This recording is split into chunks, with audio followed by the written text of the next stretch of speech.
De convidar os palestrantes para a mesa, para o nosso debate, eu gostaria de passar 3 informes aqui da PUB, né?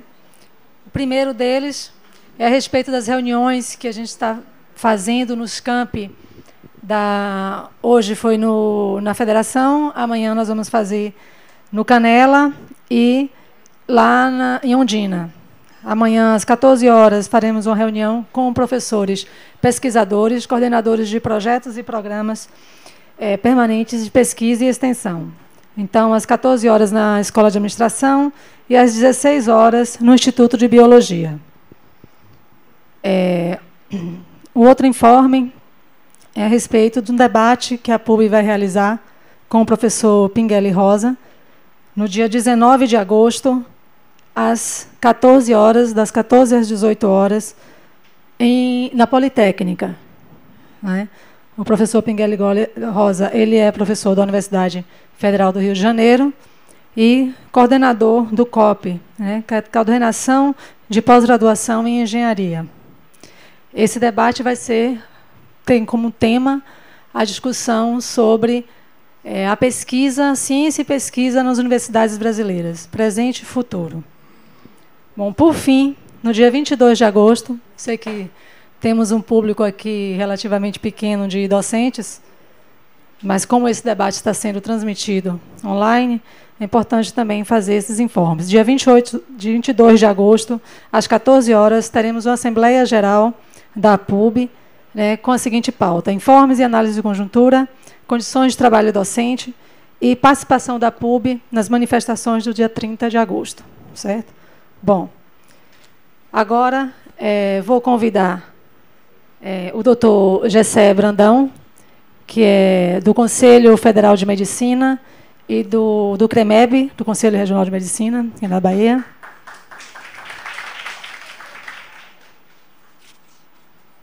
Vou convidar o professor José Tavares Neto, professor da Universidade Federal da Bahia, e está aqui como representante da Assembleia Geral, ele já é ex-diretor da FAMED, e veio como um representante da Assembleia Geral da FAMED, em que se debruçou, né, sobre o programa Mais Médicos. Convido também o professor José Sestelo, doutorando em Saúde Pública pelo FRJ, membro da Abrasco e do SEBS, né, do Centro de Estudos Brasileiros em Saúde. O nosso quarto palestrante, ele está a caminho, tive a informação de sua assessora, que em torno de, no máximo, 10 minutos ele está chegando, que é o professor Jorge Sola, atual secretário de Saúde do Estado da Bahia. Então, eu vou passar o microfone para o professor José Tavares Neto, como um representante da Faculdade de Medicina da UFBA.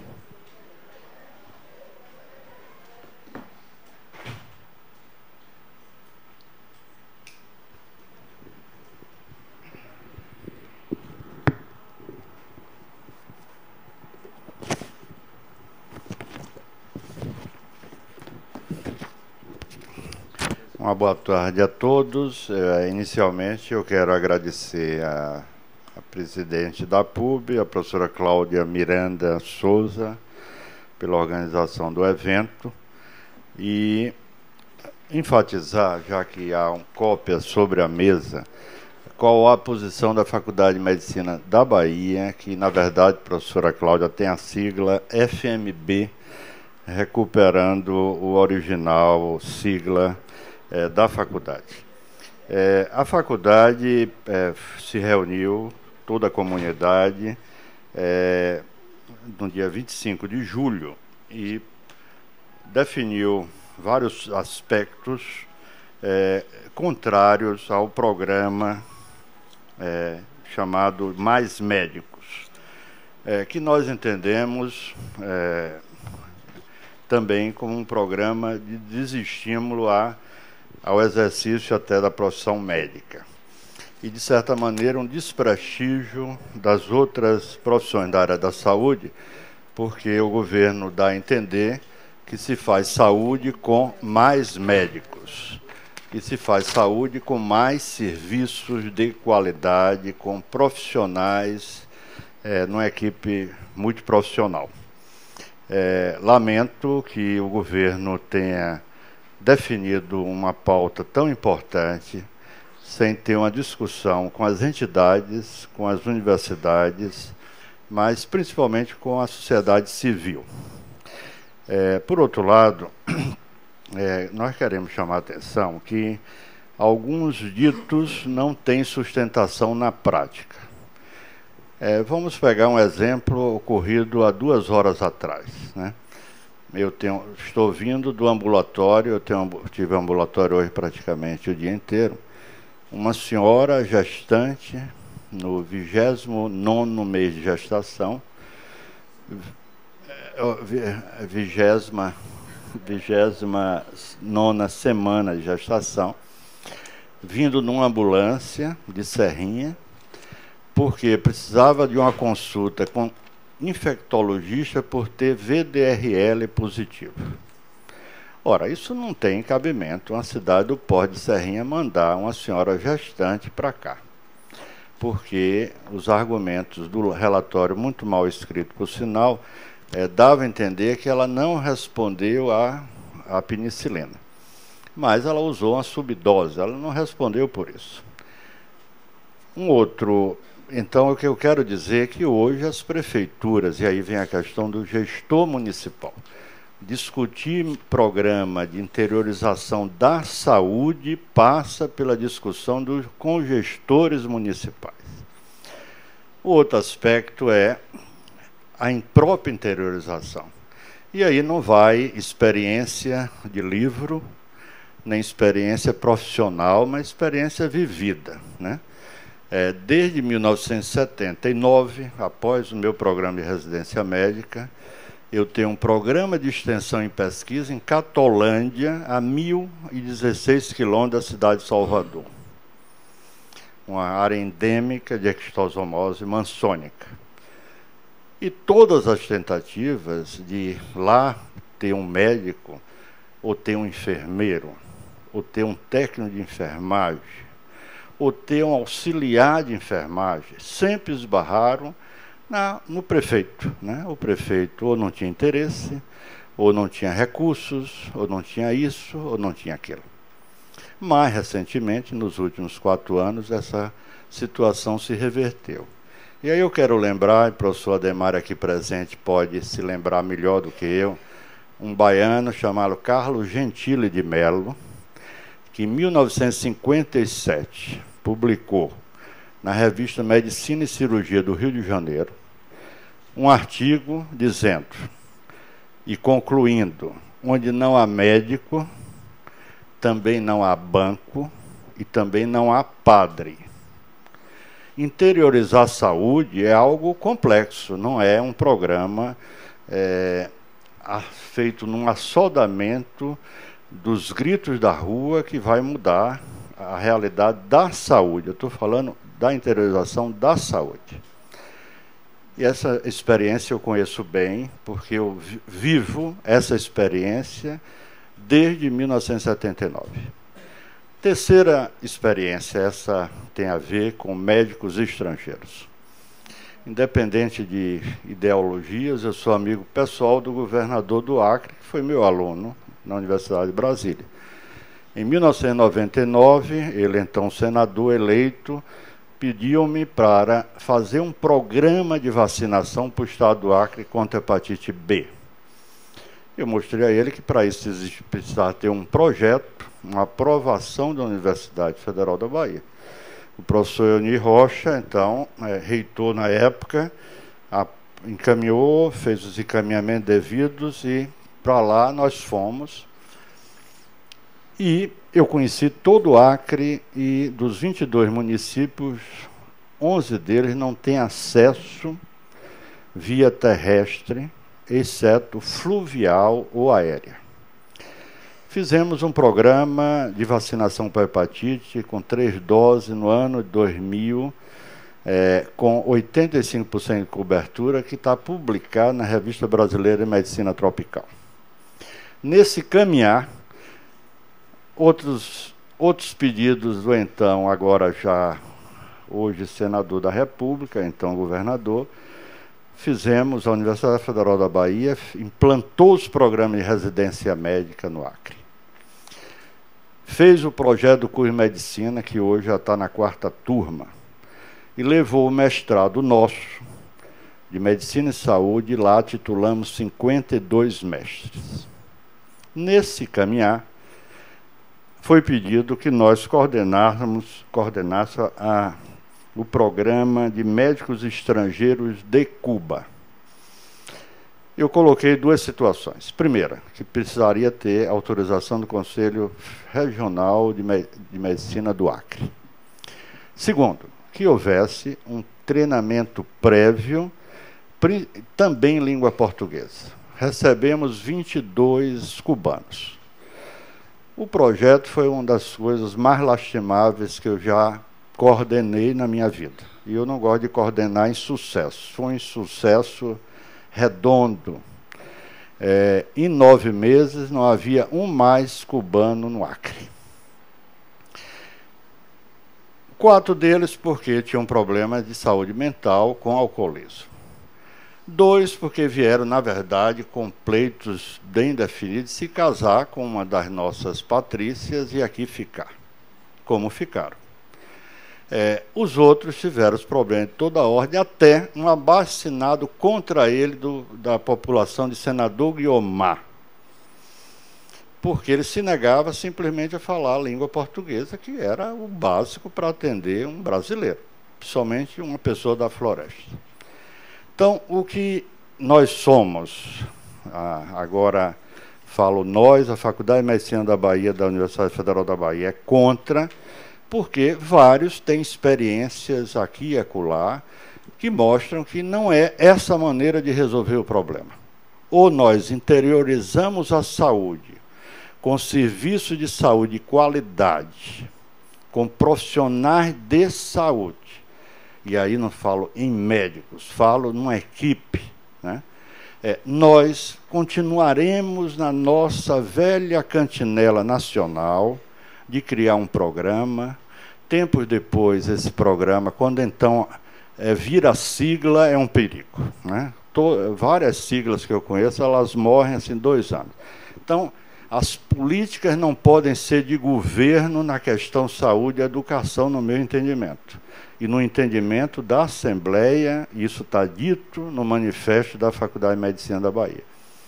Não pode ser como uma onda que depois se transforma num lago plácido, né? Tem que ser uma política de Estado, que é muito diversa de política de governo. Os mais acima de 50 anos aqui presentes conheceram, outros conhecem de leitura, o que foi a Fundação CESP, que foi um programa de Estado. E por que é que funcionava? Por que é que havia enfermeiros, médicos, farmacêuticos no CESP? Porque eles tinham uma carreira, eles começavam lá e caminhavam até uma cidade maior, ou a cidade de interesse dele, por mérito durante o trajeto. O que é que o governo Collor fez? Acabou a Fundação CESP, e aí, como se nós formos olharmos para trás, na década de 30 e 40, houve essas, eu conheço, por óbvio, que eu tenho só 62 anos, né, porque a expectativa de vida permite dizer isso para o Brasil.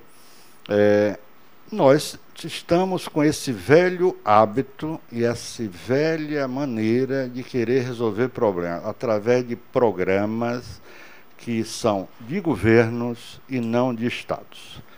Era o que eu tinha a dizer, com a expectativa que a PUB discuta também no futuro e debata como é que se vai pagar R$10.000 a um médico bolsista, quanto o professor auxiliar de 40 horas da Universidade Federal da Bahia ganha muito menos do que isso.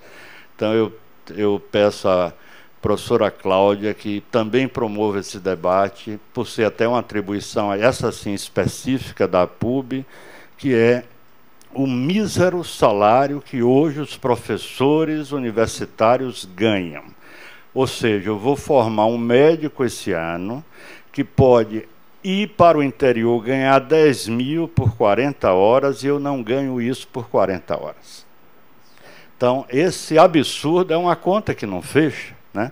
Então, eu quero, por fim, agradecer o convite e, para não se transformar num monólogo, eu passo a palavra, então, de volta à professora Cláudia.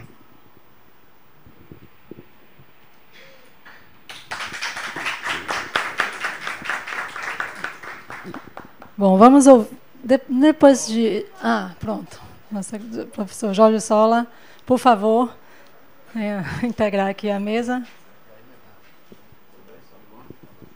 Guardamos um pouco. Passa, então, o microfone para o professor José Sestelo. Vou passar isso daqui, né?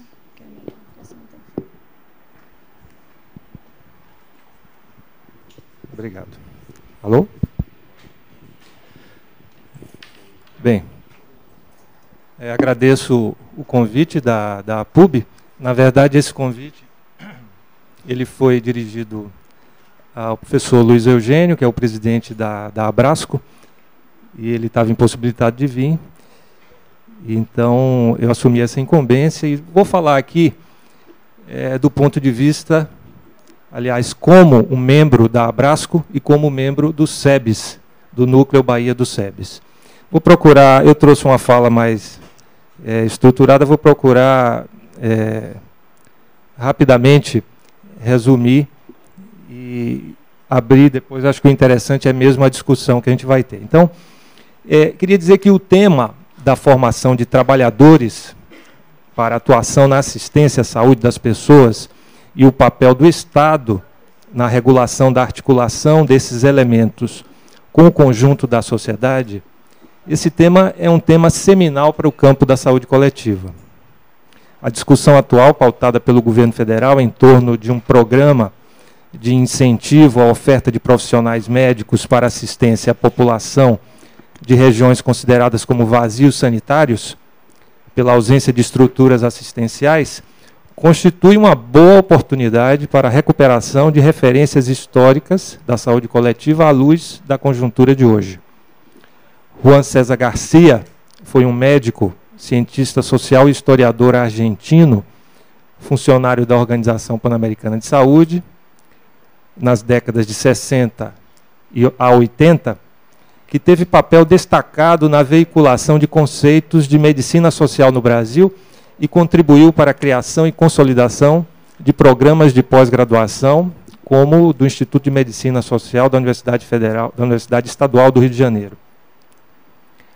Já em 1969, ele discutia as características gerais da educação médica na América Latina, postulando que, abre aspas, o planejamento dos recursos humanos deve constituir parte importante dos planos nacionais de saúde e refletir o esforço coordenado de todas as instituições que tenham a ver com a formação e utilização do pessoal de saúde. Fecha aspas. Naquela época, especialistas da Organização Pan-Americana de Saúde, da OMS, tinham interesse em investigar o ensino da medicina preventiva e social nos países sobre a esfera de influência econômica e política dos Estados Unidos, como o Brasil, Argentina, Uruguai, por exemplo, para subsidiar a atuação da Organização Pan-Americana de Saúde nessa área, ainda sob o impacto dos seminários históricos que haviam ocorrido em Viña del Mar em 55 e Tehuacán, no México, em 56, para tratar justamente sobre o ensino da medicina preventiva nas Américas. Pesquisadores importantes para o campo da saúde coletiva, como Guilherme Abate, Célia Lúcia Monteiro de Castro, Ézio Cordeiro, Augusto Leopoldo Airosa Galvão e Guilherme Rodrigues da Silva, que dá nome a esse auditório, participaram da coleta de dados coordenada por Juan César Garcia e realizada entre 67 e 68 em importantes escolas médicas. Aquele estudo foi um estudo de corte transversal, de caráter descritivo, suscitou discussões sobre a necessidade de apropriação de conhecimentos de pedagogia, administração e ciências da conduta para o desempenho de funções executivas em escolas médicas. em alguns países da região, era requisito para a obtenção da licença para o exercício profissional o cumprimento de pelo menos 1 ano de prática remunerada em comunidades rurais. A percepção da existência de conflitos de interesses individuais e coletivos, ou da falta de consciência sobre a função social das carreiras universitárias, pautou, então, o debate sobre a necessidade de realização de um planejamento integral da educação universitária. Da mesma forma, tornou-se evidente que os investimentos em formação de trabalhadores de nível universitário para assistência deveria ser pautado pelas necessidades da população assistida e não pela demanda espontânea dos candidatos à formação universitária financiada pelo Estado. A dificuldade em lidar com o conceito de demanda futura pela assistência gerava dificuldades na definição do papel de cada membro da equipe de saúde em formação. A patente dissociação entre a educação médica, o planejamento econômico e de saúde do país, ao lado do assédio desmedido de postulantes à titulação, fundamentaram a postulação de que o planejamento da formação de recursos humanos deve constituir parte integrante dos planos nacionais de saúde. Em 1971, Juan César Garcia postulava paradigmas para o ensino de ciências sociais nas escolas de medicina. Sua crítica ao modelo dicotômico que separa o ciclo básico de formação da etapa clínica aplicada apontava a necessidade de estabelecimento de uma clara articulação entre essas duas esferas por meio do aporte de conteúdos humanísticos ou psicossocioculturais, possibilitando simultaneamente a manipulação do abstrato e geral em sua aplicação no concreto e particular da situação de assistência. Dito de outra forma, é preciso simultaneamente conhecer a história natural da doença e os fatores de ordem econômica, social e de organização que influem na efetividade das intervenções, saindo da alienação da visão segmentada e distanciada da vida social. O desenvolvimento do universo conceitual de Juan César Garcia chega em 1981, pouco antes da sua morte, que ocorreu em 84, aos determinantes que criaram condições propícias ao desenvolvimento científico do campo da saúde, relacionados nos países dependentes e periféricos da América Latina, por exemplo, à produção agroexportadora e ao controle do aparato estatal pelo grupo econômico que gera esse modelo de produção dependente e impulsiona o viés de investigação dentro da área médica, que é conveniente ao interesse econômico dessa elite dominante. Portanto, sem pretender reduzir a contribuição de Juan César Garcia ao recorte que foi mencionado acima, é possível dizer que, se hoje se discute formação médica e políticas públicas de alocação de profissionais em áreas mal assistidas, é importante ter em conta certos elementos postulados anteriormente e que se relacionam de forma elementar com a própria concepção do campo da saúde coletiva no Brasil. O Instituto de Medicina Social deu continuidade à trajetória protagonizada por Juan César Garcia por meio de autores como, por exemplo, Ézio Cordeiro, que examinou o aumento da afluência do capital industrial e financeiro para o setor saúde, a concentração empresarial dos meios de trabalho médico e a transformação da prática autônoma em trabalho assalariado. Identificou as empresas de medicina de grupo que vendiam serviços de assistência diretamente a empresas empregadoras como elementos importantes na dinâmica de mudanças nos processos de relações de trabalho em curso e investigou detalhadamente o seu desempenho no estado do Rio de Janeiro a partir de dados primários construídos sob análise documental e entrevistas com informantes-chave. Ézio Cordeiro, portanto, foi capaz de perceber a articulação entre os elementos mais gerais e abstratos da dimensão econômica com a dimensão concreta e específica do desempenho do trabalho médico, identificando novos personagens na reprodução da dicotomia já apontada por Juan César Garcia entre interesses individuais e coletivos, relacionados com a assistência da saúde às pessoas.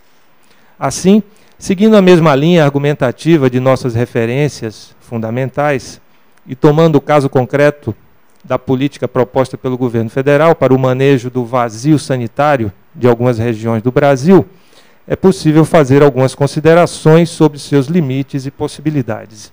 Em primeiro lugar, é preciso que se diga que o vazio sanitário coincide geograficamente com a topografia da imensa dívida social acumulada na periferia do sistema.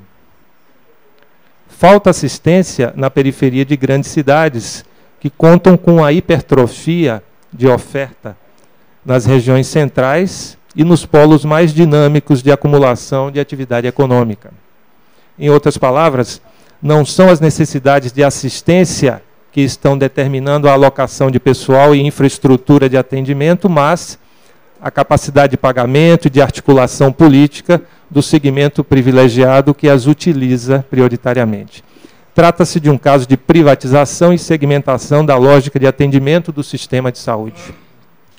Em segundo lugar, não é possível aceitar esse caso de privatização e segmentação da assistência como algo de ocorrência natural, mas sim como fruto de decisões políticas que têm uma teleologia, têm um objetivo, têm uma meta voltada para a maximização de lucros pecuniários privados e socialização de riscos atuariais, ou seja, em detrimento do interesse público em saúde.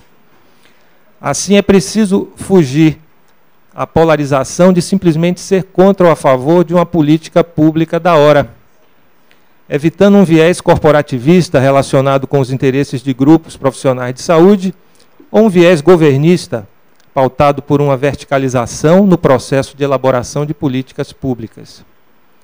Mais médicos pode significar mais do mesmo, ou seja, mantida a atual lógica organizativa do sistema de saúde, pautada por decisões políticas que privilegiam os interesses de acumulação privada, o resultado será mais acumulação privada, a partir de uma base mais ampla de acumulação.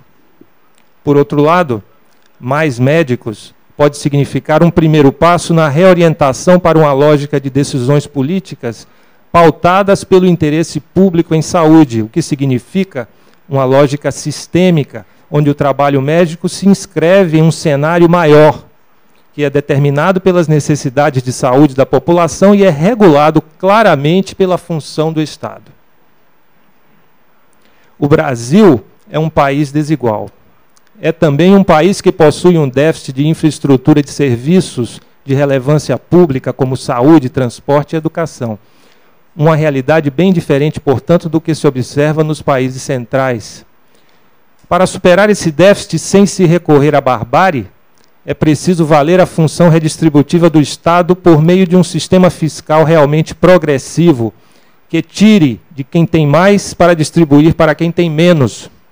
Exatamente o contrário do que vigora atualmente, onde um sistema fiscal regressivo financia um Estado permanentemente deficitário que assim passa a tomar emprestado e remunerar regiamente os detentores de capital financeiro, em vez de cobrar o que devem pelo resgate da dívida social.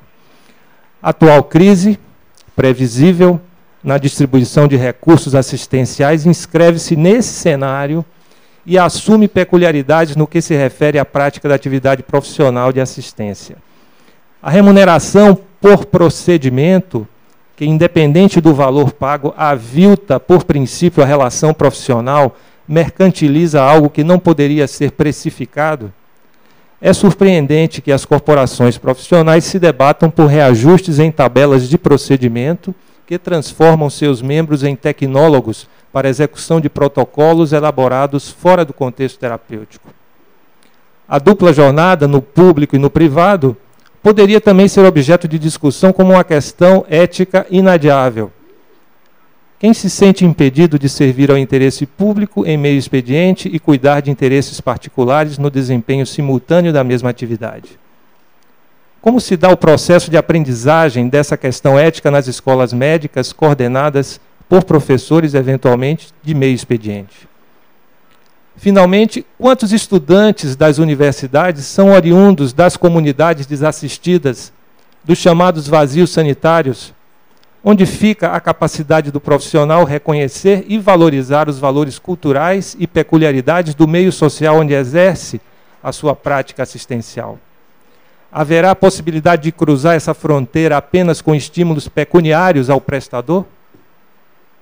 Oxalá essa discussão possa decretar o fim da interdição ao debate político qualificado e substantivo, onde o conhecimento acumulado e a prática democrática possam caminhar juntos com a assistência à saúde das pessoas, reafirmando o lema da reforma sanitária brasileira, que diz: democracia é saúde.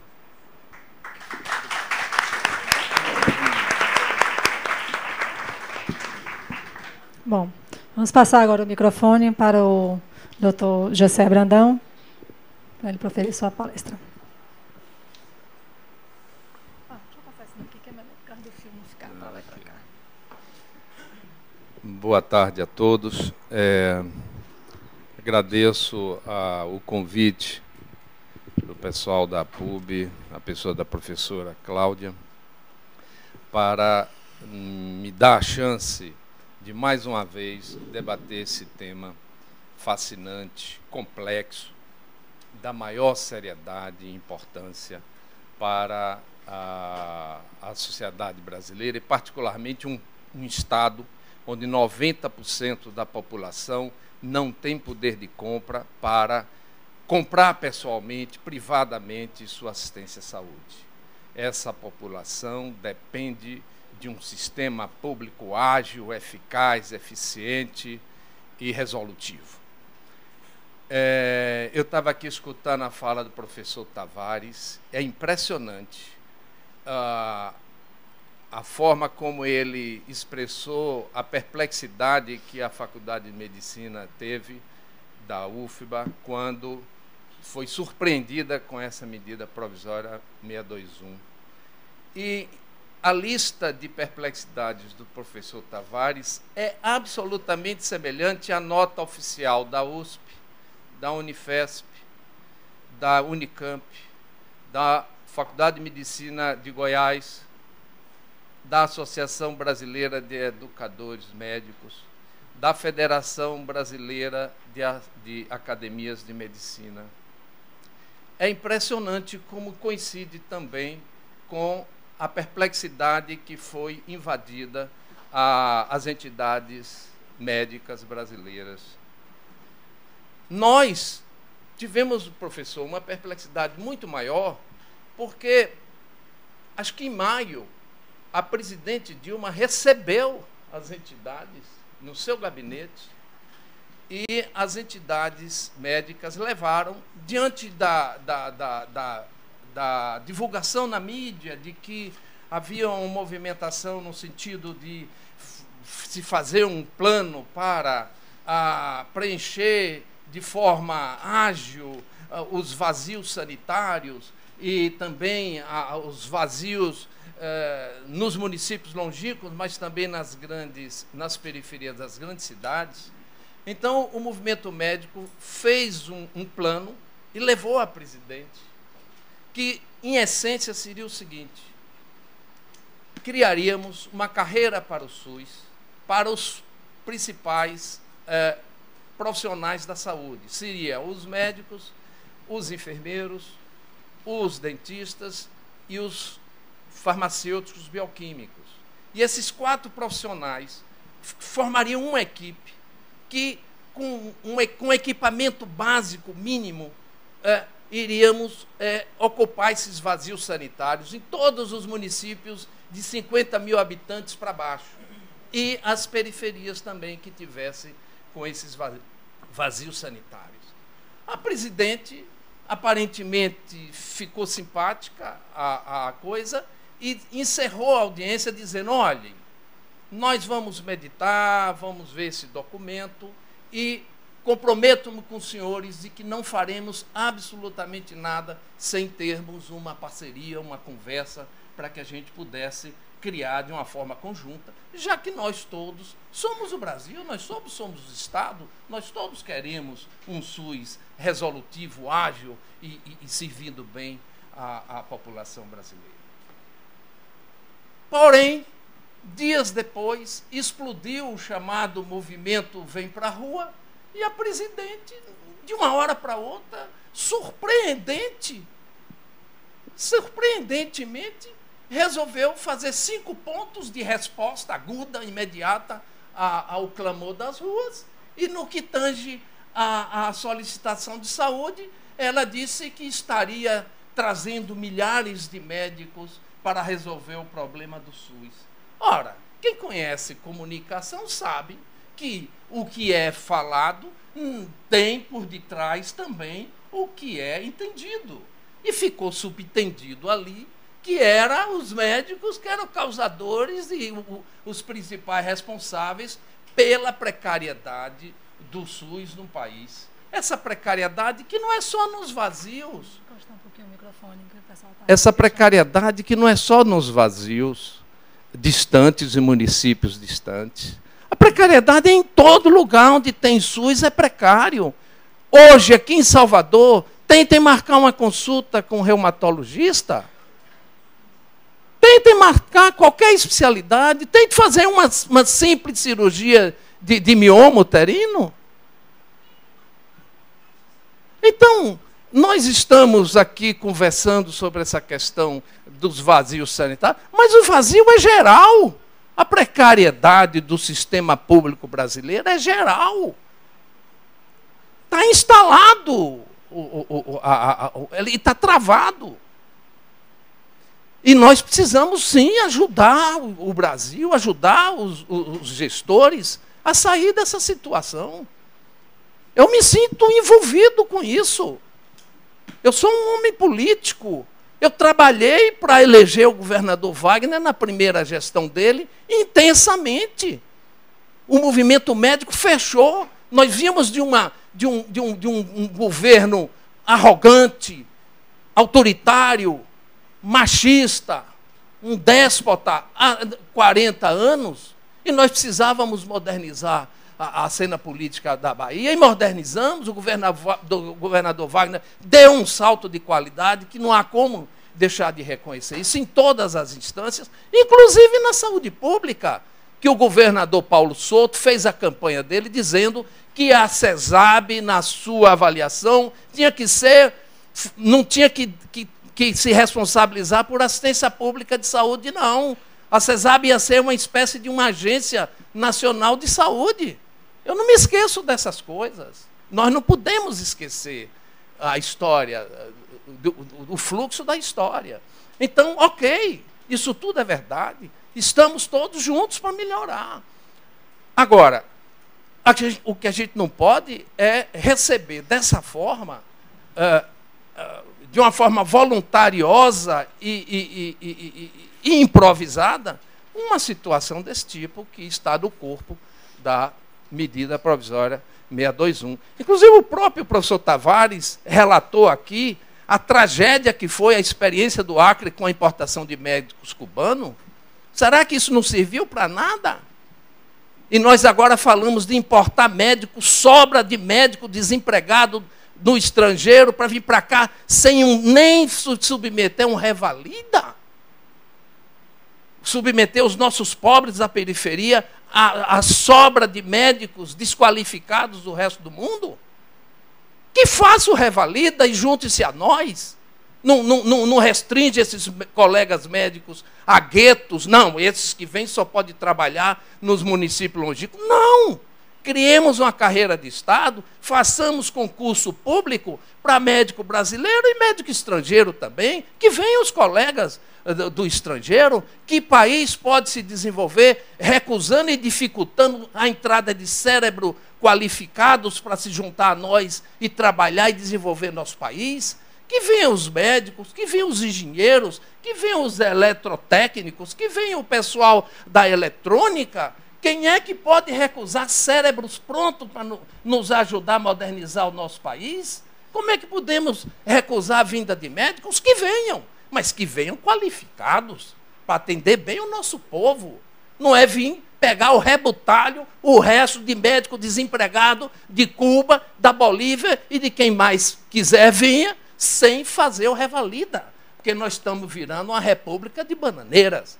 Porque se eu quiser com meus mestrados, com meus 35 anos de vida prática, com minhas especializações que tenho, e trabalhar nos Estados Unidos, ou no Canadá, ou na Inglaterra, eu vou me submeter ao revalida de lá, sim. E é corretíssimo. É corretíssimo. Os governos têm que ter cuidado com o seu povo, têm que qualificar as pessoas que vão mexer na saúde, que é o bem maior das pessoas. De forma que essa posição, professor Tavares, eu concordo inteiramente com tudo que o senhor colocou, e é impressionante como coincide com todas as outras notas públicas das outras faculdades de medicina do Brasil. Quero dizer também o seguinte, que o SUS tem 20 e tantos anos de experiência acumulada. Nós temos uma elite de gestores altamente qualificados. Nós aprendemos a fazer saúde pública. Agora, sem recurso, só fazendo mágica. Só fazendo mágica. Porque o Brasil quer ter assistência universal sem financiar. Como é que ficam os gestores nessa situação? Como é que ficam os insumos, os procedimentos, as estruturas físicas, o pessoal que vai trabalhar, que vai fazer a máquina rodar, as equipes? Como é que as pessoas comem vento? Não, as pessoas precisam ser bem atendidas e bem apoiadas. Ter segurança trabalhista é fundamental para você trabalhar com sossego e com paz intelectual para servir bem as pessoas na hora dos adoecimentos. De forma que eu quero tocar num ponto maldito, que ninguém fala. Parece que há um pacto de não sei de quem, que ninguém fala dessa questão, que é a dívida impagável que está assolando o nosso país. O Brasil hoje tem uma dívida pública de 2 trilhões de reais. 2 trilhões de reais. Começou o ano, era 1 trilhão e 900 bilhões.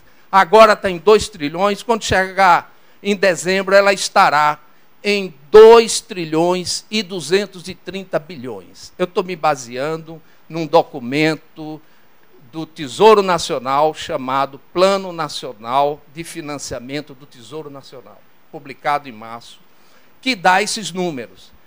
Pasmem vocês, nós vamos pagar de juros e amortizações dessa dívida 700 bilhões de reais ao longo desse ano. E quando chegar no fim do ano, nós estaremos mais pobres em 230 bilhões de reais. Essa dívida é impagável. Por quê? Para pagar esses 700 bilhões, sabe o que é que o governo está sendo obrigado a fazer? Ele tira 45% de toda a sua receita. O que o governo brasileiro arrecada, ele tem que tirar 45% para pagar o serviço e a amortização da dívida. Porque se não fizer isso, a banca financeira imediatamente fecha a torneirinha dos refinanciamentos e aí as agências internacionais declaram o Brasil inadimplente, com uma série de consequências desastrosas para os fluxos econômicos e as negociações e os intercâmbios. O Brasil não é uma ilha, o Brasil está conectado com o resto do mundo. Então vejam vocês, se continuarmos pagando, não sobra dinheiro para a gente educar o nosso povo. Basta dizer a vocês que, veja, do dinheiro que arrecada, 45% vai para os bancos. 45%. Para a saúde, 4%.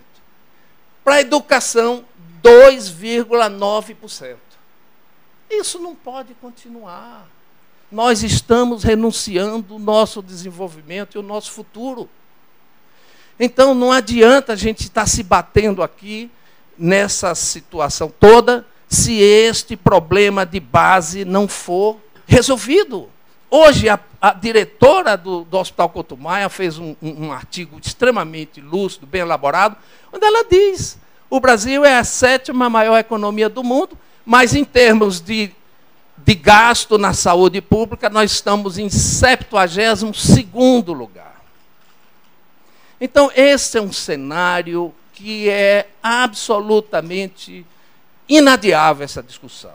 O Conselho Federal de Medicina de Medicina está participando com a OAB, o Conselho Federal da OAB, e mais 123 entidades da sociedade civil, onde tem os conselhos e associações dos administradores, dos economistas, o sindicato do fisco, dos professores universitários, toda a sociedade organizada está começando um debate para fazer uma Câmara Técnica mista para fazer uma auditoria dessa dívida. Nós queremos saber, pelo menos saber a quem nós devemos. Nós não sabemos nem como é o critério de juros que nós estamos pagando. É uma caixa preta, ninguém sabe. Então, eu vou parar aqui, porque eu acho que eu já estourei meu tempo, mas quero dizer o seguinte. Ainda tenho? Eu quero dizer o seguinte.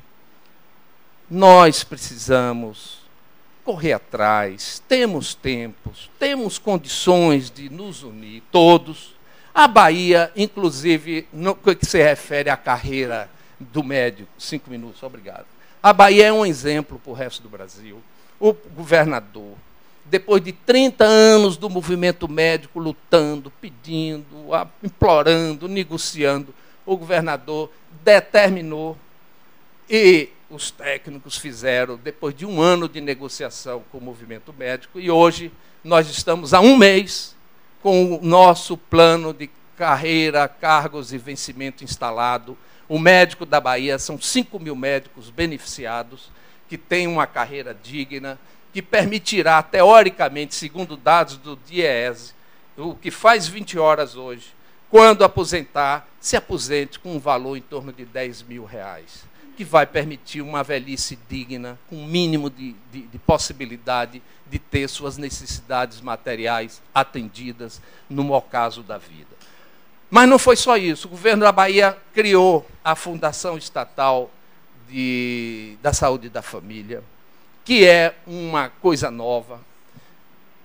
Vamos ver o que é que vai dar. Está já instalada, pelos dados que a gente tem, em mais de 60 municípios. Vamos aguardar, vamos ver o que é que vai dar nisso. O que não pode é dizer, não tem que ter carreira pública para o médico, nem para o enfermeiro, nem para o odontólogo e nem para o farmacêutico bioquímico. Que é isso?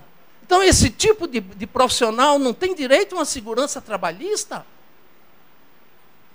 Então, o governo brasileiro precisa recuar e parar com esse negócio de bolsa. Uma bolsa que não prevê férias, que não prevê FGTS, não prevê segurança nenhuma para os profissionais. E daqui a 3 anos, quando acabar, como é que faz?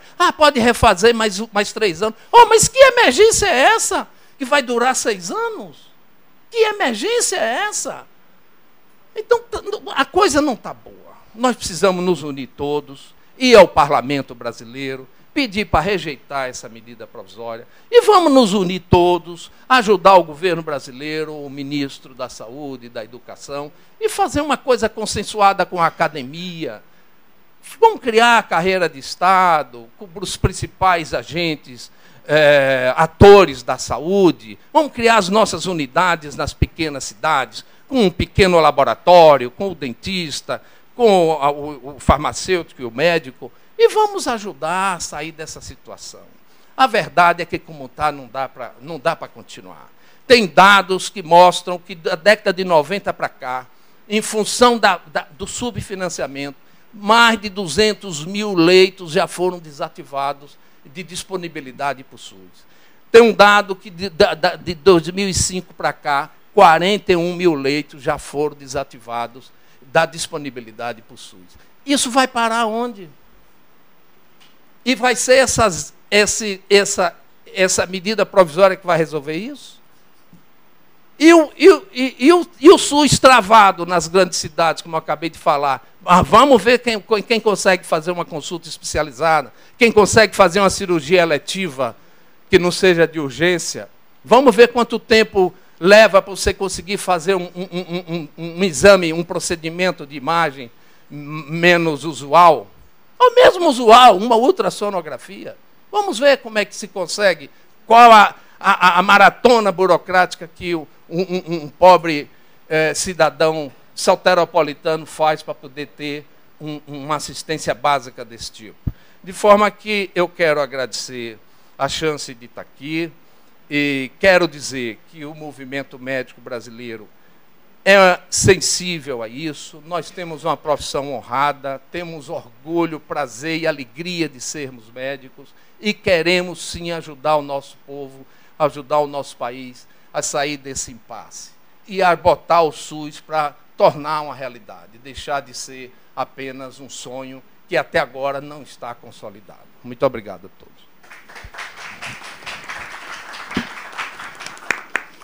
Bom, eu passo agora a fala para o professor Jorge Solas, secretário estadual de Saúde.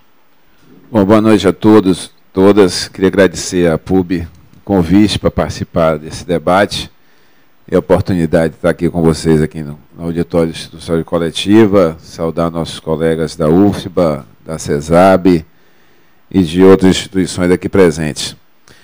Bom, primeiro eu queria ressaltar que eu acho extremamente salutar esse momento que nós estamos vivendo e o debate que toda a sociedade brasileira está fazendo sobre a saúde. E aí é até interessante, primeira constatação que eu queria compartilhar com vocês, é que, de forma, digamos assim, quase unânime, todas as pesquisas de opinião pública hoje colocam a saúde e a educação entre as principais preocupações do cidadão brasileiro. Isso eu acho que tem duas dimensões. Primeira, significa que nós conquistamos avanços substanciais em áreas que antes ocupavam a pole position da preocupação do brasileiro, né? Em especial a questão do emprego, a questão da renda, do acesso à alimentação e bens essenciais à sobrevivência, né? Sem ter avançado quanto avançamos a partir do governo Lula nessas áreas, com certeza é só voltar às pesquisas de opinião antes do governo Lula para ver quais eram as questões que mais mobilizavam a preocupação do brasileiro. E isso não acontece por acaso, esse é resultado das mudanças na base material ocorridas em função das políticas públicas que ocorreram nesse período. Do outro lado, eu acho que também tem uma dimensão, de certa forma, relacionada aos próprios setores de saúde e educação, que ao crescermos a oferta pública na área de saúde, ao avançarmos no sentido de tornar mais presente o Sistema Único de Saúde em cada ponto do território nacional, e da mesma forma na área da educação, ao permitirmos, com as políticas implantadas no governo Lula, ampliação do acesso à educação, inclusive à universidade, a saúde e a educação, de certa forma, passam a ser guindadas a esse patamar. E eu acho que esse debate que a gente está enfrentando hoje é muito positivo. É muito positivo que setores que foram às ruas se manifestar por aumento do acesso às políticas públicas tenham colocado a sua educação nesse patamar. Segundo aspecto, eu acho que é importante entender, é um pouco, quando a gente fala da saúde no Brasil, que é quem está se referindo, que desafio está se referindo, né? Nós não estamos falando de fazer um sistema de saúde como era na época do INAMPS, onde apenas os trabalhadores assalariados dos grandes centros urbanos tinham acesso e eram alvo da preocupação da assistência feita pelo poder público, né? Não é isso que a gente está falando. Nós vivemos, felizmente, no país que é o único com mais de 100 milhões de habitantes que ousou escrever na Constituição e ousou a cada dia introjetar na consciência da população cada vez mais. Precisamos avançar ainda mais, é claro, mas estamos muito além do que era anteriormente, que assistência à saúde, acesso ao sistema de saúde, não é esmola de instituições públicas. Não existe mais a figura do indigente, né? Queria lembrar o professor Tavares, que foi era aluno, ele já era professor da faculdade. Naquela época, a história das clínicas, né, professor Tavares, era dos indigentes. Nós aprendemos, entramos na faculdade, sabendo que nós íamos ter acesso ao aprendizado na saúde, tendo acesso a um hospital onde os indigentes tinham. Que coisa forte esse nome, né? O indigente era aquele que não tinha obrigação do Estado em prover assistência à saúde. Felizmente, isso mudou completamente. E com isso mudou não só a quantidade da população que tem acesso, ou seja, todos. E olha que o todos no Brasil é um todos bem pleno, sem nenhuma xenofobia. É o todos que não precisa nem ser cidadão brasileiro para ter o acesso ao sistema de saúde. Qualquer pessoa de qualquer lugar do mundo que esteja aqui, ele tem direito ao todos. E mais do que isso, é tudo. Essa é a parte mais complicada do desafio ainda. Porque é um sistema de saúde que se propõe aí dar promoção, prevenção, diagnóstico, reabilitação, a incorporação em larga escala de um conjunto amplo de ações, procedimentos, serviços, de tal forma que somos alvo, a CESAB recebe hoje, Gessé estava conversando com ele outro dia sobre isso, 30, 40 liminares por dia que vão de fralda pompom, bota a marca ainda por cima. O juiz, recebemos uma hoje, o juiz determinou que a CESAB compre fralda pompom. Até no outro extremo, a compra de medicamentos que ainda não são autorizados a serem consumidos no mercado brasileiro, ou seja, o juiz autorizar o contrabando. Então, essas são as raias do absurdo desse extremo de espectro. Agora, que eu acho que tem que ficar cada dia mais claro também que o SUS não é medicina pobre para pobre, né? O SUS é um sistema de saúde que tem conquistas importantes, que tem muitos problemas, muitas lacunas, muitos vazios, muitas insuficiências, mas nós já podemos nos orgulhar e não podemos mais falar de ilhas de excelência, não. Nós estamos falando de um sistema de saúde que é o único com mais de 100 milhões de habitantes que se propôs a garantir um sistema público universal para a sua população e que hoje já pode se orgulhar de ter o maior programa de vacinação do mundo. Nós não temos mais sarampo, não temos mais rubéola, teto neonatal está virando coisa do passado, e a cada ano a gente incorpora novos avanços. Nós temos um sistema de vigilância sanitária que tem resultados extremamente positivos. Nós temos uma ação importante já estabelecida, apesar de ainda termos muito a avançar, mas há resultados estabelecidos positivos no avanço na vigilância epidemiológica nesse país. E no outro extremo, de toda essa oferta que vai da promoção à reabilitação, nós fazemos mais de 90% dos procedimentos de alto custo e alta complexidade nesse país. Apesar do que tentam vender à população, que tentam passar no senso comum, só existe cirurgia cardíaca de ponta no Brasil graças ao Sistema Único de Saúde, porque mais de 90% é feita pelo SUS. Não é os 10% residuais que iam garantir o acesso à população brasileira a procedimentos dessa natureza. Tratamento de câncer, mais de 90% da quimioterapia, radioterapia é feita no SUS.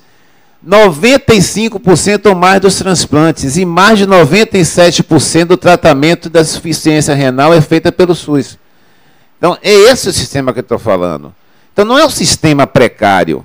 Nós estamos falando de um sistema de saúde que, em 2003, apenas 13 municípios no Brasil tinham pré-hospitalar pelo SUS. 13, em 2003. Um deles, um dos 13, era a Vitória da Conquista, que nós tínhamos implantado 2 anos antes. Hoje, mais de 100 milhões de brasileiros moram em cidades onde se liga gratuitamente para o número 92, e temos hoje o maior sistema de pré-hospitalar do mundo, público, sob a mesma bandeira. Não existe nenhum dessa dimensão. E que vai, diferente do modelo americano, o nosso é baseado no modelo francês, que vai desde o atendimento com socorrista, com orientação telefônica, até uma UTI móvel com médico, com enfermeiro, com profissionais preparados para prestar assistência de alta complexidade no atendimento de urgência e emergência. A gente fala mal da urgência e emergência, mas todo mundo em Salvador que sofreu um acidente de carro sabe para onde vai querer ir, não sabe? HGE e agora o Hospital do Subúrbio. Porque não tem nenhum hospital privado em Salvador que tenha uma equipe de plantão 24 horas para prestar assistência ao politraumatizado. Não existe. Quem sofreu acidente de carro, o doutor Gessé sabe muito bem disso, que não vá para o Hospital Aliança. Eu quero ir para o português. Certo? Que não vá para o Hospital Aliança. Eu quero ir para a HGE, quero ir para o Hospital do Subúrbio. Quem tiver um bom plano de saúde, depois vai para a hotelaria melhor. Mas a primeira assistência é onde você tem lá uma equipe completa para assistência de qualidade, é no poder público. Claro que a demanda é muito grande e a gente vai precisar crescer muito mais ainda. Agora, não dá para falar de ineficiência na gestão do SUS. Primeiro, vamos trabalhar uma coisinha bem conceitual, né? Falar que o problema do SUS é eficiência de gestão, primeira coisa, é um erro conceitual. Eficiência é fazer o máximo possível com o pouco de recurso que você tem. Então, eu desafio o tempo todo e vou continuar desafiando. Eu quero saber qual é a política pública no Brasil que faz tanto com tão pouco. Porque tudo que o SUS faz, em 2010, para vocês terem uma ideia, foi feito com apenas R$ 1,98 por habitante dia, somando todos os recursos federal, estadual e municipal. Então, quem vai para a mídia escrever o artigo e dizer que o problema do SUS é eficiência de gestão, para começo de conversa, não sabe o que é eficiência. Tem que estudar um pouquinho mais conceitualmente o uso dessa terminologia. Segundo, é não reconhecer a situação de subfinanciamento que o país tem no sistema de saúde. Não vou nem complementar muito, que Gessé pegou muito bem. Né? Fazer tanto que a gente faz com 4%, né? É quase milagre. É quase milagre. A gente só consegue isso porque nós temos um sistema que enfrenta as dificuldades, potencializando os seus recursos, utilizando parcerias as mais diversas e enfrentando conquistas de um lado, avanços importantes, ganhos substanciais, e do outro lado ainda lacunas, carências e insuficiências. Agora também não vamos ter uma ilusão, não vamos ter uma visão de que algum dia, mesmo aumentando o financiamento, mesmo aumentando todos os recursos, que algum dia nós vamos alcançar o pleno atendimento de todas as necessidades de saúde. Esse nirvana não existe. Não vamos ser ingênuos. Tá? Qualquer política pública universal e gratuita, as demandas são inesgotáveis. Quanto mais você atingir, um outro patamar de demandas vai estar se constituindo socialmente. Outras exigências vão estar se colocando. Nós vamos querer mais, e isso é muito bom que a sociedade não se dê por satisfeita com o que ela já alcançou. O problema não acho que seja esse. O problema é a gente não reconhecer o que nós alcançamos, até para nos darmos força e legitimidade de cobrarmos mais e buscarmos ir além. Se a gente entra no discurso que o SUS é precário, que a precariedade existe em todo lugar do SUS, a população vai defender uma política pública que não preste? Não vai. Nós temos que mostrar onde nós avançamos e aonde estamos com lacunas. Que conquistas já tivemos na saúde e aonde precisamos viabilizar uma resposta mais adequada. Então, esse é o primeiro patamar que eu queria colocar para vocês. E o SUS não é utopia, é realidade sim. É realidade sim. Nós temos números que já mostram e nos orgulham muito da assistência prestada pelo Sistema Único de Saúde. São 12 milhões de pessoas internadas por ano. 1 milhão de indivíduos por mês. São mais de 3 bilhões e meio de procedimentos ambulatoriais realizados. Então não é pouca coisa, né, do que a gente está falando. Nós temos, portanto, a necessidade de ampliar os recursos financeiros. Anteontem tivemos mais uma conquista do SUS, que também, né, a democracia, como foi lembrado, também é saúde, e a população brasileira se mobilizar, e num tempo relativamente curto, a gente levar para Brasília essa semana, como foi levado, quase 2 milhões de assinaturas, 1.900.000 e tantos, fora as que não estavam auditadas ainda, aprovando um projeto de iniciativa popular, solicitando 10% do financiamento dos recursos federais para a saúde, foi um marco importante. E agora vem a outra parte, que é convencer o Congresso Nacional a aprovar.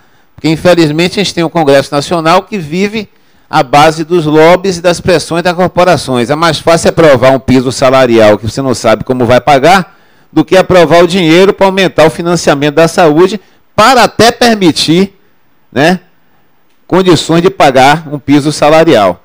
Mas, infelizmente, é um Congresso que é formado por grupos, por corporações. O presidente não deixa? Não, não é isso não, Gessé. Infelizmente, a nossa presidenta, felizmente, a nossa presidenta é muito mais do que a capacidade no nosso legislativo. É muito fácil falar do executivo. Nós precisamos avançar no executivo, nós precisamos avançar na qualidade do nosso legislativo e do nosso judiciário e das nossas entidades corporativas também. Parar de olhar menos o umbigo e olhar mais a sociedade. Porque, inclusive nós temos algumas informações que são passadas que precisam ser melhor trabalhadas. Reduziu o número de leitos no SUS? Reduziu. Tranquilamente. Agora, será que foi ruim essa redução que aconteceu? Porque quase 1/3 dessa redução foi fechamento de leito psiquiátrico. Manicômios, a maioria deles privados. Que, felizmente, outra conquista do SUS que a gente tem que falar mais, nós saímos do modelo manicomial, que o indivíduo era taxado de doente mental, era internado no hospital, trancafiado em prisão perpétua, nas piores condições. E, felizmente, saímos para um modelo ambulatorial, que tem problemas? Tem. Temos CAPs com dificuldade? Temos. Mas anos-luz a saúde mental que nós temos hoje do que era pré-Sistema Único de Saúde. Aqui em Salvador, fechamos leitos psiquiátricos. Em várias cidades brasileiras, fechamos leitos psiquiátricos. Fechou em Barbacena, algo monstruoso, que era aquele manicômio. Né? O Hospital Colônia Lopes Rodrigues, em Feira de Santana, quem conheceu o que era antes, o que é hoje, quem conheceu o que era a Afrânio Peixoto em Conquista, o que é hoje, pode se orgulhar da saúde mental no Sistema Único de Saúde. Quase 1/3 dos leitos que fecharam eram leitos de internação pediátrica para criança com diarreia e desidratação. Outra conquista do Sistema Único de Saúde. Eu, quando fui secretário de Saúde em Conquista, encontrei, Ana Luísa, que acompanhou o processo, encontramos lá 2 hospitais pediátricos com um monte de leito que era para internar a criança que estava com diarreia. Né? Era isso. Hoje, felizmente, esses leitos fecharam. Porque hoje nós podemos orgulhar da assistência ambulatorial avançada e avançado. Podemos orgulhar do Bolsa Família. Aqui o Instituto de Saúde Coletiva recentemente mostrou que, graças ao Bolsa Família, graças ao Programa Saúde da Família, a redução da mortalidade, da desnutrição, graças à vacinação por rotavírus, reduziu a diarreia em crianças. Então, são avanços substanciais da redução de leitos. Além do que teve outros leitos que reduziram virtualmente, que o tempo não vai me permitir explicar, mas quem acessar a página do DataSUS tem lá notas técnicas, se der o trabalho de se aprofundar na informação necessária, vai encontrar notas técnicas mostrando que boa parte da redução de leitos foi em função da mudança do registro e metodologias. É bom lembrar, inclusive, que a redução se deu em leitos privados. Os leitos públicos continuaram aumentando, não só na esfera federal, como estadual e municipal, inclusive aqui em nosso estado. E mais, os leitos de maior complexidade, todos eles cresceram nos últimos anos no SUS. Os leitos de UTI aumentaram enormemente. Só aqui na Bahia, nos últimos 6 anos, triplicamos o número de leitos de UTI no nosso estado. Os leitos voltados para procedimentos de maior gravidade, maior complexidade, leitos por urgência e emergência, todos eles em ascensão. A redução tão divulgada nesse momento de polêmica sobre a questão dos médicos, na verdade, foi a redução de leitos psiquiátricos, leitos pediátricos de baixíssima complexidade, leitos privados que eram vendidos ao Sistema Único de Saúde no mercado com baixa capacidade resolutiva. E aí vem a grande questão, faltam médicos? Falta médicos, sim. Falta médico por 3 razões. Primeiro, o crescimento do Sistema Único de Saúde, que ampliou a contratação de profissionais em forma vertiginosa. Recentemente tenho reunido com vários prefeitos e sempre eu pergunto, há 10 anos atrás, seu município contratava quantos médicos? Era 1, 2. E hoje, 10, 13, 15, 17. Né? Nós ampliamos nos últimos 6 anos 1.300 novos leitos hospitalares no estado da Bahia, só na rede pública estadual. 5 grandes hospitais, só o Hospital do Subúrbio gerou quase 500 postos de trabalho médico. Há 10 anos atrás, a atenção básica não tinha a quantidade de unidades básicas de saúde e de postos para a contratação médica. A evolução é evidente. Não vou poder apresentar aqui também pela exiguidade do tempo, mas se vocês forem olhar a evolução do número de equipes de saúde da família, crescimento vertiginoso, número de unidade básica de saúde, crescimento vertiginoso, e número de consultas médicas básicas, paz, meus senhores, cresceu relativamente bem até 2008, 2009, depois começou a reduzir ou estacionar. O que é que a gente tem observado? O crescimento da atenção básica, saúde da família, foi até bater no teto, no momento a partir do qual as novas equipes passaram a ser equipes sem médicos. E se a gente não faz saúde só com médico, a gente não faz saúde sem médico. E as equipes de saúde da família estão ficando sem médicos. E alguns depoimentos são bastante ilustrativos. Recentemente o governador comentou numa reunião que até 2011 nós já abrimos mais de 600 novos postos de saúde da família no Estado com recursos de construção aportados pelo governo do Estado. E até 2011 os prefeitos reivindicavam recursos para a construção de novas unidades básicas. Recentemente o governador comentou, só o que está havendo agora, antes os prefeitos reivindicavam, agora nem oferecendo os prefeitos não querem mais. E ele próprio deu a resposta de vários prefeitos têm dados para ele, que do ponto de vista da imagem do sistema de saúde para a população, não ter o posto de saúde no bairro é ruim, mas ter o posto de saúde sem médico é pior ainda. Né? E aí a gente não está falando de vazios sanitários nos extremos do nosso estado, não. Estamos falando aqui na nossa capital, na periferia de Salvador. O governo do estado construiu 12 postos de saúde e entregou à prefeitura de Salvador. E no início desse ano, tínhamos 100 postos de trabalho médico na atenção básica em equipe de saúde da família, sem médico. 45 deles foram preenchidos com o Provab, aqui na nossa capital. Mas além do crescimento do número de postos de trabalho, que é vertiginoso, e os dados estão aí para mostrar quem quiser ver, nós temos outras questões importantes. A mudança do processo de trabalho. Não é mais o médico clássico que fazia no interior, no município, o parto, cuidava da criança, era clínico, era cirurgião, era anestesista, era obstetra, era o médico tudologista. Não, não existe mais isso. Para fazer um parto, o modelo medicalizado do parto hoje pressupõe 3 médicos para fazer o mesmo processo de trabalho. Então, nós temos hoje uma situação interessante. Os municípios antes não tinham médico e tinham uma parteira que fazia o parto normal. Agora, buscou-se um modelo medicalizado com 3 médicos e o que aconteceu? Nem uma coisa, nem outra. As parturientes estão viajando de seu município para ter parto no polo regional, para viabilizar a assistência no modelo preconizado. E a oferta de profissionais e a disponibilidade, gente, eu insisto, nós vivemos numa sociedade capitalista, mesmo que a gente não queira, é onde nós vivemos. E aí a força de trabalho é uma mercadoria como qualquer outra. É oferta e procura. Eu estava comentando outro dia, igual feijão. É uma mercadoria.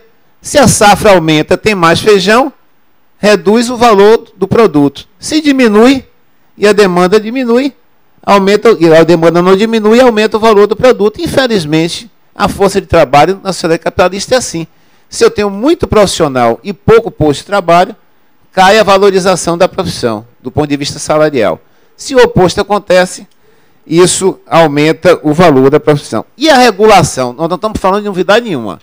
A responsabilidade do Estado brasileiro de regular a formação de recursos humanos e saúde está escrito nos primórdios do SUS, na lei orgânica, na Constituição. Infelizmente, nunca o Estado brasileiro, até agora, teve a coragem, a ousadia e a determinação de enfrentar a corporação para dizer, nós vamos regular a formação de profissionais. Regular significa, nós vamos abrir mais vaga, nós vamos aumentar o número de profissionais a serem formados. Estou concluindo. Isso significa aumentar as vagas de formação médica, porque não é por acaso que está faltando médicos. Nós temos muitas escolas, mas temos poucas vagas. Poucas vagas. Se juntar todos os cursos estaduais de medicina, inclusive os 2 novos abertos pelo governador Wagner, dá apenas uma escola baiana de medicina. Aqui na Bahia é um exemplo disso. Foi aberto o curso em 1808 por Dom João VI. Sabe quem foi o primeiro dirigente brasileiro a abrir um curso federal de medicina na Bahia? Alguém sabe aqui? Não houve. Vai ser ano que vem a presidenta Dilma. Vai ser a primeira vez que um dirigente brasileiro vai abrir um curso de medicina federal público na Bahia, a Federal do Recôncavo. Com reúne, a UFBA abriu vagas, ampliou vagas em todos os cursos. Quantas vagas foram abertas a mais na Faculdade de Medicina da UFBA? Nenhuma. Nenhuma. Então, gente, recentemente, inclusive, teve uma medida do Conselho Federal de Medicina, que provavelmente a maior parte de vocês não sabe, que proibiu que médicos formados fora do Brasil pudessem fazer residência médica antes de ter convalidado o seu diploma. Um médico pode vir de fora, sem convalidar o diploma, fazer um curso de mestrado aqui no ISC.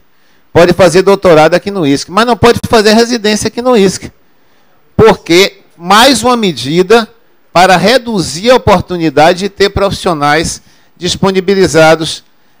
E mais, faltam profissionais em todas as especialidades, em todas as áreas. Falta anestesiologista, hoje está faltando obstetra, falta psiquiatra, não falta apenas médico para atenção básica.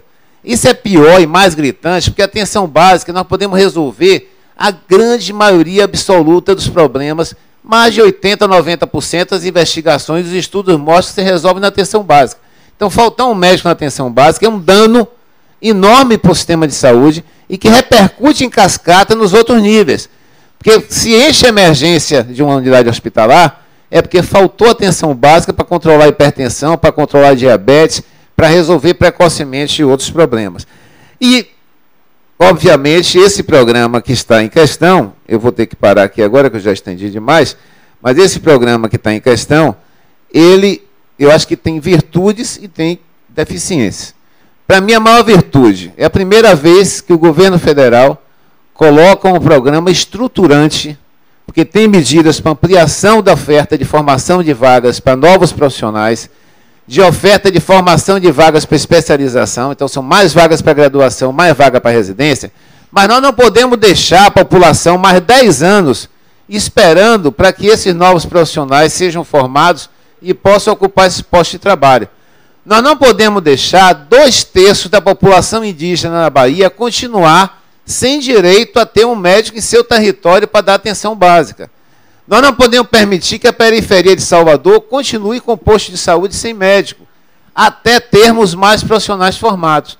Por isso que esse programa tem também medidas emergenciais que visam atrair profissionais para, em curto prazo, ocupar esses postos de trabalho.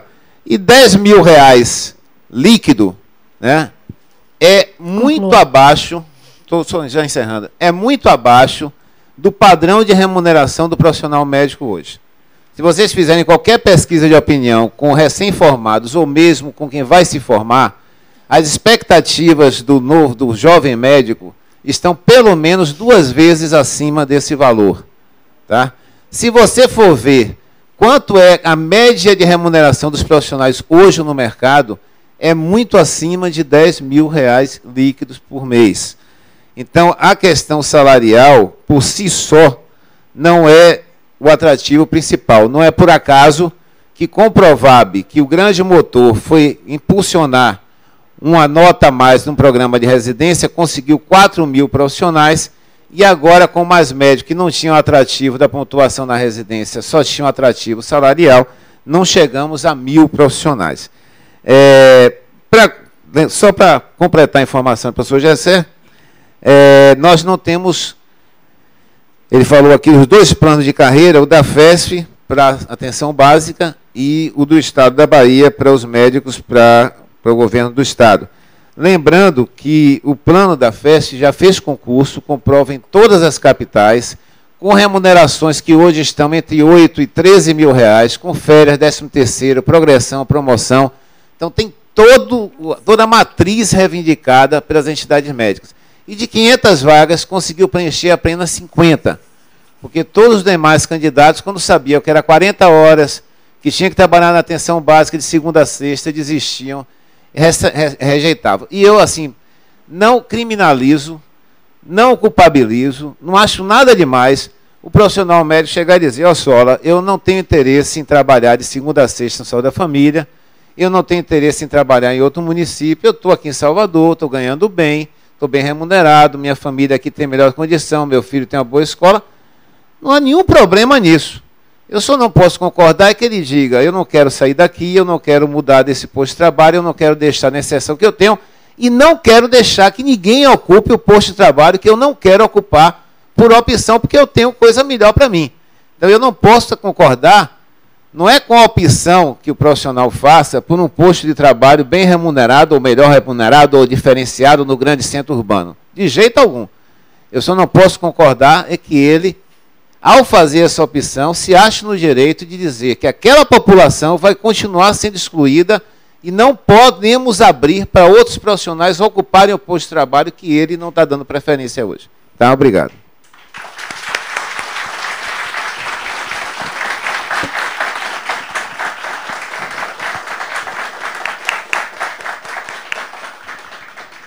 Bom, para quem chegou um pouco atrasado, queria informar que temos aqui vários documentos relacionados ao programa Mais Médicos, né, inclusive a própria medida provisória 621, que institui o programa Mais Médicos. Temos a nota da Faculdade de Medicina, temos a nota da Associação Nacional de Pós-Graduandos, acredito que nós temos aqui vários pós-graduandos, né. Queria também registrar a presença do senhor José Abelardo Menezes, atual novo presidente do CREMEB, Bahia. CREMEB, no caso, né? Conselho Regional de Medicina da Bahia. Bom, e queria também frisar que esse debate, ele integra, né, as atividades em comemoração aos 45 anos da PUB Sindicato, né? A PUB comemorou ontem, dia 6 de agosto, 45 anos, foi exatamente no momento da sua instalação na Escola Politécnica, né? Naquele momento todo, né, de crise e logo em seguida da ditadura, né, em 68. E a PUB, nesse período, ela tem se colocado como uma entidade que, evidentemente, representa os interesses e a demanda da categoria, né, as demandas dos docentes, né, inclusive salariais, evidentemente, né, mas é uma entidade que também tem desempenhado um papel na discussão e na participação política de temas, de assuntos relevantes para a universidade brasileira, para a democracia brasileira, para a educação, para a saúde, para todos os temas, né, que dizem respeito à população no Brasil. Então, a nossa entidade tem o maior orgulho de ser reconhecida não apenas como uma entidade corporativa, né? Ela é, sim, a sua função, ela é, evidentemente, de sindicato, de olhar as questões, as demandas, inclusive salariais, como já disse, da categoria, mas é também a entidade que deve exercer, né, e valorizar os espaços democráticos, e o debate é exatamente esse espaço. Nós estamos aqui com pessoas com posições diferentes, né, a respeito de um programa que interessa a todo o povo brasileiro, que é discutir a questão do SUS, discutir a questão da saúde pública. E, bom, eu não poderia deixar de mencionar, né, a evidente relação do programa com as universidades brasileiras, em especial com as universidades federais, né, onde a gente tem, né, um número considerável de vagas, né, embora ainda seja um número muito longe, muito distante daquele que desejamos, mas em que o programa coloca pelo menos 2/3 dos seus objetivos, né, vinculados à questão da universidade, seja na formação, né, seja na questão do ensino, seja na questão da pesquisa, seja na questão da extensão, até porque a própria universidade, no caso a federal e outras também, na Federal da Bahia e outras também, desenvolvem, né, prestam um serviço à sociedade a partir do Sistema Único de Saúde. Portanto, fica aqui, né, o registro da relevância e da adequação, da legitimidade, se alguém puder questionar a legitimidade da PUB em fazer esse tipo de debate, né? A PUB, a nossa gestão começou no final de 2012, já tivemos a oportunidade de fazer uma série de debates, né, como a questão da mobilidade urbana, tarifa zero, a questão das manifestações e da reforma política, das conjunturas nacional e internacional. Então, fizemos uma série de debates e, com esse de hoje, a gente enaltece, né, esse aniversário da nossa entidade. Então, vamos passar agora para o debate, né?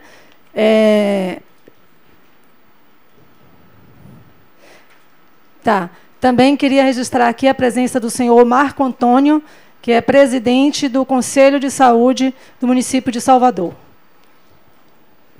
Bom, as inscrições estão abertas. Eu não conheço todo mundo, eu peço que, ao levantar o dedo, por favor, informe o nome.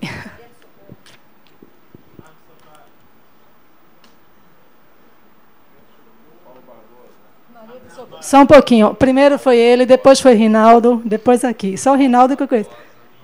William? Ok. Marcos Sampaio. Paulo Barbosa.